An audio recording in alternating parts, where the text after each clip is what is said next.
Wonderful greetings to all of you, my dearly beloved brothers and sisters, sons and daughters. How are you all today? मेरे प्यारे भाइयों बहनों बेटे बेटियों आप सबको नमस्कार। आप सब आज कैसे हैं? So last week we studied one important aspect about the Melchizedek authority. पिछले बार हमने एक बहुत ही खास बात सीखी थी मेल्किजेदेक की अधिकार के बारे में। And what is it about? और वो किसके बारे में था?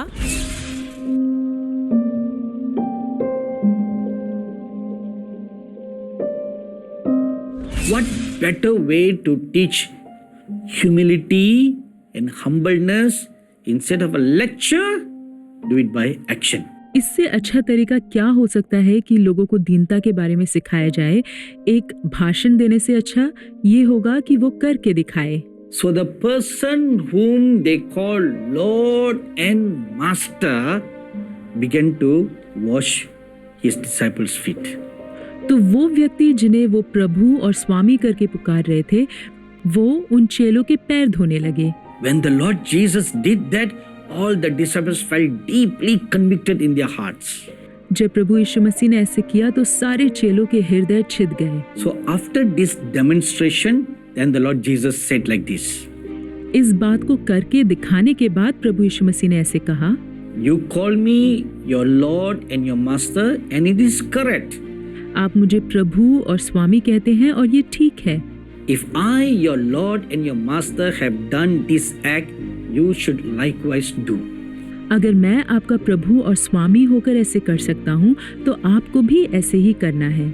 My dearly beloved brothers and sisters, sons and daughters, look at this greatest demonstration from the Lord God who created the whole universe.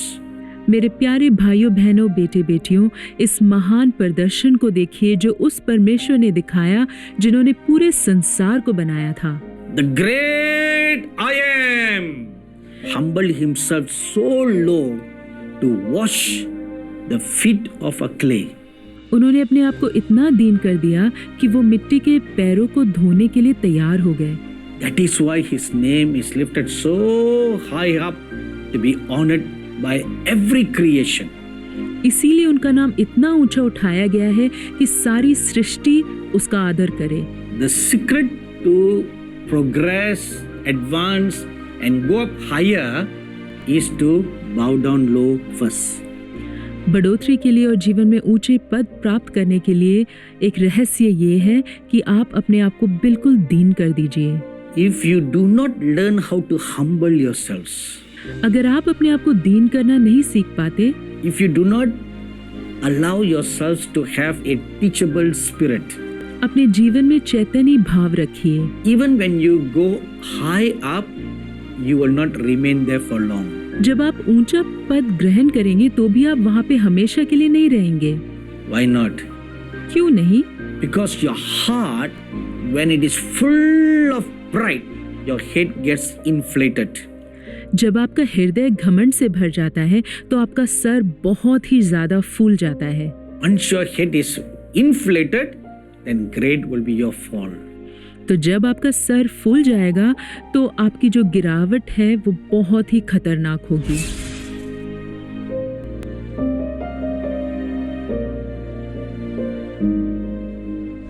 When you have the priestly relationship with God, you will walk in humility and not misuse your kingly authority. जब आप परमेश्वर के साथ याजकीय संबंध को रखते हैं तो आप दीनता में चलेंगे और अपने राज के अधिकार का दुरुपयोग नहीं करेंगे। And we read a wonderful passage of scripture from Matthew chapter 20 verses 25 to 28. और हमने मत्ती 20 उसका 25 से 28 तक बहुत सुंदर वचनों को पढ़ा इसके बारे में। Where the Lord Jesus said that the rulers of the Gentiles lord over others. जहाँ प्रभु यीशु मसीह ने कहा कि अन्य जातियों के हाकिम उन पर प्रभुता करते हैं।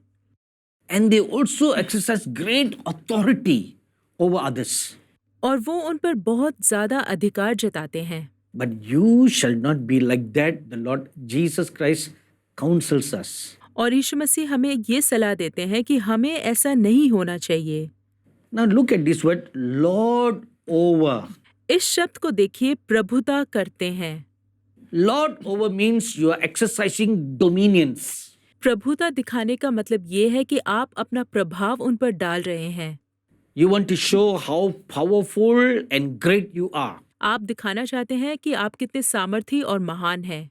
So that word lord over in the Greek means to lord against.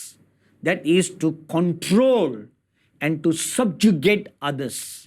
यूनानी भाषा में प्रभुता करने का अर्थ ये है कि आप दूसरों के ऊपर हुक्म जमाते हो और उनको अपने कब्जे में रखते हो। The word subjugate means you make others bow down to you. You like step over them, control them. अधीनता का मतलब ये है कि आप चाहते हैं कि लोग आपके सामने झुके और आप उनके ऊपर चढ़कर उन पर अपना हक जमाए। So the Lord Jesus Christ counsels us that we should not do that. तो प्रभु यीशु मसीह हमें ये सलाह देते हैं कि हमें ऐसा बिल्कुल नहीं करना है। You can be a tough disciplinarian. आप एक कठोर अनुशासक हो सकते हैं। You can use authority, आप अपना अधिकार का इस्तेमाल कर सकते हैं, but not use that authority to control others. लेकिन उस अधिकार को इस्तेमाल कर कर दूसरे पर अपना हक नहीं जमा सकते। Do not use authority to make others bow down to your feet. अपना अधिकार को इस प्रकार इस्तेमाल नहीं करिए कि दूसरे आपके पैरों पर झुके। We read this in the book of Esther. हम एस्तर की किताब में इसके बारे में पढ़ते हैं। When this military general called Haman, जब हामान नामक ये सेनापति वहां आता है, a very, very wicked and prideful man, बहुत ही क्रूर और घमंडी इंसान, when he walked in the streets, जब वो सड़कों पर चलता है, he expected everybody to bow down and worship him. वो ये उम्मीद रखता है कि सभी लोग झुककर उसकी आराधना करें। So one day he came out of the king's presence. तो एक दिन वो राजा की उपस्थिति से बाहर निकल कर आया As he walked down the street, और जब वो सड़क पे चलकर जा रहा था, everybody bowed down to pay respect to him. सभी लोग उसको आदर करने के लिए झुकने लगे। Then Haman saw that one man was not bowing down, Haman ने देखा कि एक व्यक्ति ऐसा था जो बिल्कुल झुक नहीं रहा था and he was very angry. और उसे बहुत क्रोध आया। So he asked his soldiers, "Who is that guy?" तो उसने अपने सैनिकों से पूछा कि ये कौन है, And he's a very highly respected person among the Jewish people. और यहूदियों में वो बहुत ही आदरणीय व्यक्ति था। So Haman's soldiers told him, "Oh, that is Mordecai." तो हामान ने कहा कि वो मोर्दकाई है।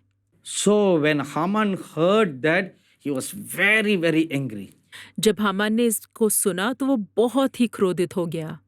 Angry because Mordecai would not bow down to him. इसलिए क्रोधित था क्योंकि मोर्दकाई उसके सामने झुक नहीं रहा था। So he decided to take revenge on Mordecai.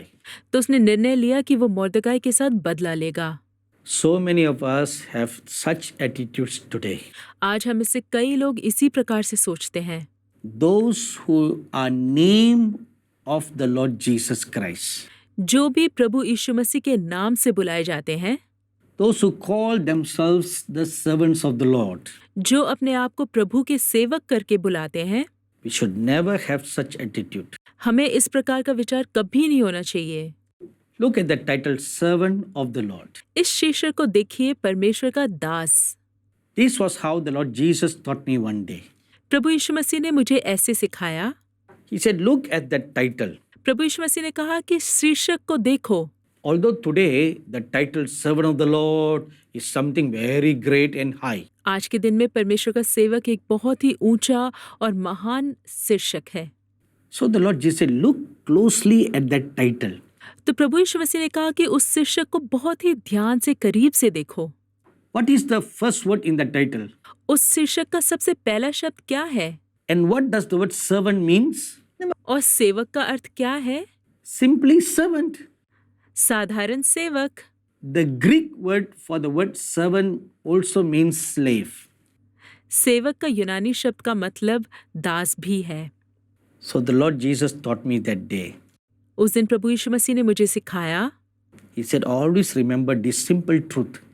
हमेशा इस साधारण सी सच्चाई को याद रखना। When the people address you as a servant of the Lord, जब लोग तुम्हें परमेश्वर के सेवक करके बुलाते हैं, Remember the first word, पहले शब्द को याद रखना, servant. सेवक। You are no different from the servant who washes the pots and pans and clothes and mops the floor in your house. तुम्हारे घर में जो सेवक है, जो बर्तन साफ करता है, कपड़े साफ करता है और सारी सफाई करता है, उससे तुम बिल्कुल अलग नहीं हो। The Lord Jesus told me that day, प्रभु यीशु ने कहा कि अगर इस बात को हृदय में याद रखोगे, if you keep this attitude in your heart, you will not fall. तुम कभी नहीं गिरोगे अगर तुम इस बात को हमेशा अपने हृदय में याद रखोगे। So all these years I have not forgotten what the Lord taught me that day. तो इन सभी सालों में मैंने उस बात को नहीं भूला जो प्रभु यीशु मसीह ने उस दिन मुझे सिखाया। But the day or the moment we would forget such things, लेकिन वो दिन या उस क्षण जब हम इन सारी बातों को भूल जाते हैं, then the attitude to misuse the kingly authority will dominate our heart to control the people. तो लोगों पर नियंत्रण करने के लिए परमेश्वर के जो राज के अधिकार जो हमें मिला है, उसका हम दुरुपयोग करने लगेंगे। Be always very careful. इसलिए हमेशा बहुत ही ध्यान से रहना। I'll give you another very good example. मैं एक और बहुत अच्छा उदाहरण दूंगा।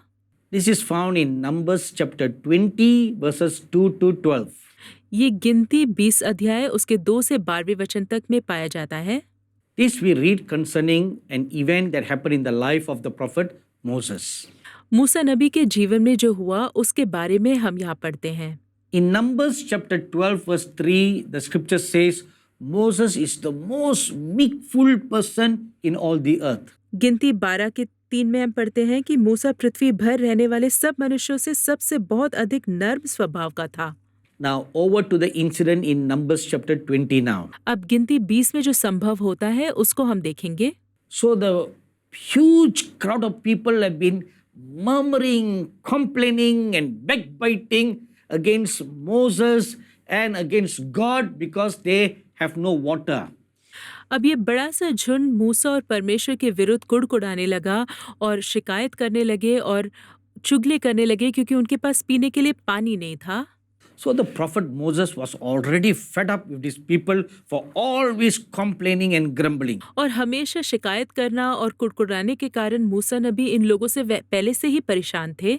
So he and Aaron went before the presence of God to cry to God how to provide water for the people. तो हारून और मूसा नबी प्रभु परमेश्वर के सम्मुख गए और उनसे रोकर पूछने लगे कि किस प्रकार इन लोगों को पानी दिया जा सकता है।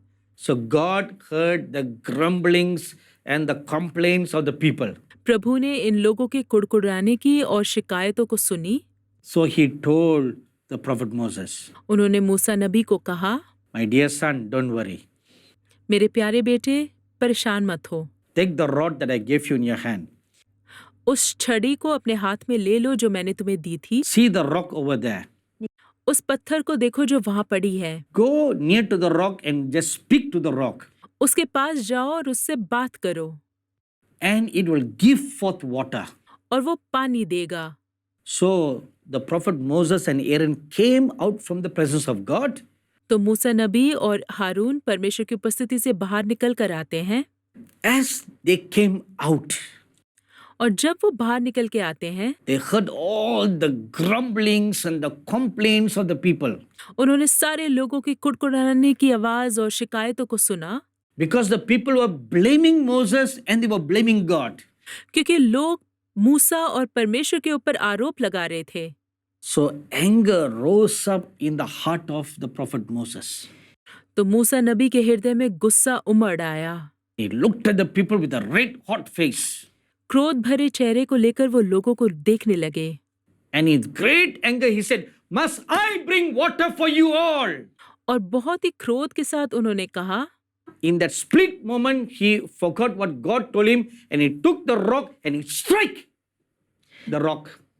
उस क्षण में वो इतने क्रोधित थे कि वो परमेश्वर की बातों को भूलकर उस छड़ी को लेकर उस पत्थर पर मारे। Instantly, the rock gave forth water to feed 3 million people. एकदम से उस पत्थर से इतना सारा पानी आया कि 30 लाख लोगों ने उसे पी लिया। But that act of the prophet Moses greatly displeased God. लेकिन वो जो मूसा नबी ने किया उस क्रिया से प्रभु बहुत ही दुखित हुए। God told him, "You misused your authority. प्रभु ने उससे कहा कि तुम्हें जो अधिकार दिया है उसका तुमने दुरुपयोग किया है।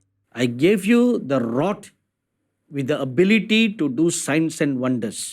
मैंने तुम्हें वो छड़ी इसलिए दी कि तुम चिन्ह और चमत्कार कर सको। That wooden rod by itself is nothing, उस लकड़ी के छड़ी में कोई सामर्थ नहीं था, but it is the authority in the name of the living God. लेकिन वो अधिकार जो जीवित प्रभु के नाम में था। Now God told the prophet Moses, प्रभु ने मूसा नबी को कहा, "You are my servant." तुम मेरे सेवक हो। A servant is supposed to do what the master says. एक सेवक को वही करना है जो उनका मालिक कहता है। So I, your master, told you to speak to the rock. तो मैं तुम्हारे मालिक ने तुमसे कहा कि उस पत्थर से बात करो। Instead of you being a servant to obey me as the master, एक सेवक होने के नाते मुझे जो तुम्हारे मालिक है मेरी आज्ञा मानने के बजाय you acted on your own and misused the kingly authority that I gave you. तुमने अपने आप से काम किया और तुमने उस राज के अधिकार जो मैंने तुम्हें दिया उसका दुरुपयोग किया है। And you also told the people. और तुमने लोगों को भी कहा। Now look at the words that the prophet Moses said. मूसा नबी ने लोगों से जो शब्द कहा उनको देखिए। Let me say it slowly. मैं धीरे बोलता हूँ। Must I bring water for you? क्या हमें तुम्हारे लिए जल निकालना होगा? Did you notice the word I in what the prophet Moses said? क्या आपने देखा जब मूसा नबी ने कहा, उन्होंने कहा कि क्या मैं? That word I stands for pride. वो शब्द मैं जो है वो घमंड को दर्शाता है। And the prophet Moses paid a great price for pride. और मूसा नबी ने घमंड के लिए बहुत ही बड़ी कीमत चुकाई। He was greatly disciplined by the living God, master of the whole universe, for misusing his kingly authority. जीवित परमेश्वर पूरे संसार के मालिक ने उनको अनुशासित किया क्योंकि उन्होंने अपने अधिकार का दुरुपयोग किया। So the Lord was directly or indirectly saying to the prophet Moses, तो प्रभु सीधी तौर से या दूसरी ओर से मूसा नबी को ये कह रहे थे, by saying, "Must I bring water to you?" you thought in your heart, you are the savior to the people, bringing them from Egypt to the promised land. जब तुमने कहा कि क्या मैं तुम्हारे लिए पानी लेकर आऊं, तुम ये कह रहे थे कि तुम इज़राइल के उद्धारकर्ता हो और तुम ही उन लोगों को मिस्र से छुड़ाकर बाहर निकाल के ले आए हो। Since this attitude is in you, क्योंकि ऐसा स्वभाव तुम्हारे अंदर है, God told him, "You will not enter into the promised land." प्रभु ने कहा कि तुम वायदा किया हुआ उस जमीन पर पैर नहीं रखोगे।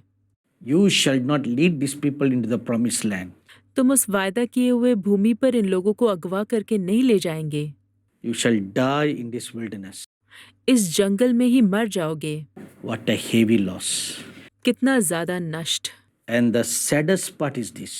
सबसे दुख भरी बात ये है, The Bible says the prophet Moses cried out to God in repentance 3 times.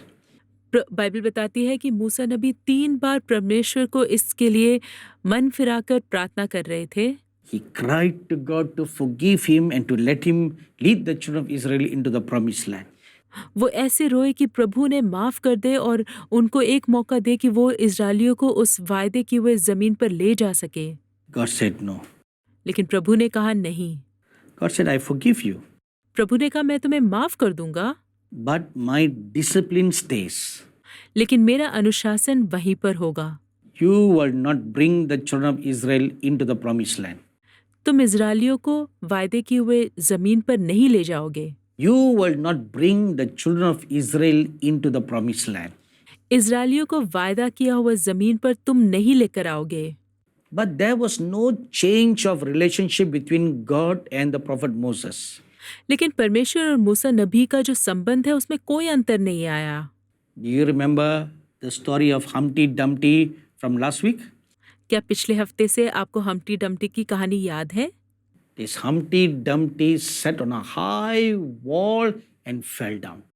Humpty Dumpty एक बहुत ही ऊंचे दीवार पे बैठ के नीचे गिर गया। This will be the fate of all those who walk in pride, misusing the kingly authority given to them. यही उन सब का अंत होगा जो घमंड में चलते हैं और परमेश्वर का राज के अधिकार जो उन्हें दिया गया है उसका दुरुपयोग करते हैं।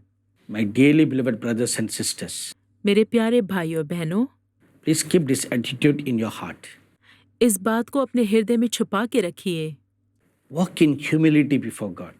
परमेश्वर के सम्मुख नम्र होकर चलिए।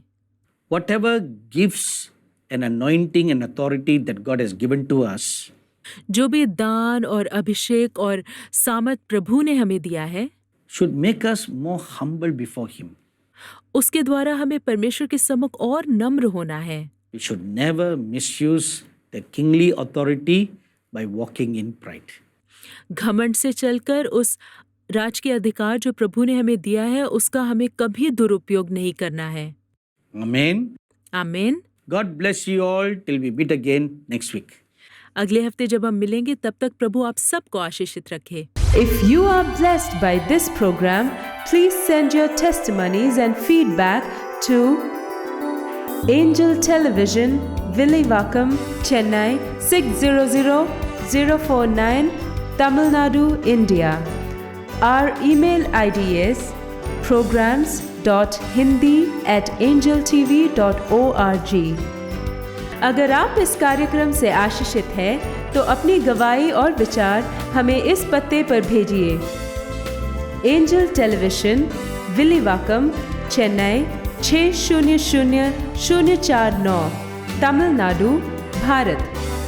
हमारा ईमेल आईडी है programs.hindi@angeltv.org।